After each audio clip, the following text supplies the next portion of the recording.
वालेकुम। की हाल चाल है? ठीक ठाक हो?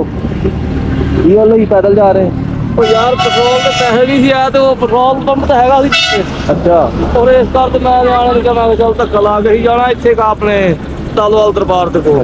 पेट्रोल दे पैसे नहीं सी है? ਹਾਂ पेट्रोल दे दिए भरा ਨੂੰ ਤੂੰ ਮੌਜ ਯਾਰ ਤੇਰੀ है ਦੇ ਛੜੀ ਯਾਰ ਕਿ ਕੁਆਟ बच्चे मैं क्या पिछों धक्का ला रहे हाँ, यार तो ठंड इन्नी ते अगे कोई नहीं आना पेट्रोल पंप वाला। ਕੋਈ ਨਹੀਂ ਹੈਗਾ हाँ ਨਹੀਂ ਜਾਣਾ ਤੁਸੀਂ ਉੱਥੇ ਕੀ ਹੈ ਤਾਲਵਾਲ ਦਰਬਾਰ ਦੇ ਸਾਹਮਣੇ हाँ जी हाँ जी ਉੱਥੇ ਹੀ ਜਾਣਾ पेट्रोल दे दिन्ने भरा ਨੂੰ ਇਹ ਯਾਰ ਆ ਬਹੁਤ ਚਾਵਰਾ ਮਾਣੇ ਤੇ कोई गल नहीं।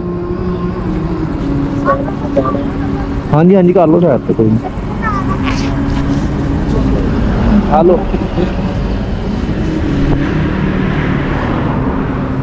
हो जाएगा गुजारा? ਬੰਦੇ ਬੰਦੇ ਕੰਮ ਕਿਹਾ ਹੀ ਮੈਂ ਕਿ ਯਾਰ ਅਸੀਂ ਲੰਘਦੇ ਟੱਪਦੇ ਆ ਇੱਥੋਂ ਰੋਜ਼ ਹੀ अच्छा अच्छा ਤਾਂ ਦੇ ਜਾਗਾ ਪੈਸੇ ਤੇ ਪਾ ਦੇ ਪੈਟਰੋਲ अच्छा धार नहीं पा के देता ने? ਨਹੀਂ ਤਾਂ ਨਹੀਂ ਹੁਣ ਕਹਿੰਦਾ ਯਾਰ ਧਾਰ ਅਸੀਂ ਕਰਤੀ चलो कोई गल नहीं अल्लाह ने भेजता सानू तो। ਹਾਂ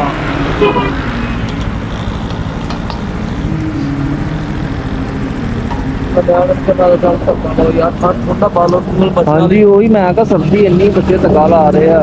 ਮਿਹਰਬਾਨੀ ਜਨਾਬ कोई मसला नहीं जनाब। देखो करो स्टार्ट होंगी है। ਹਾਂ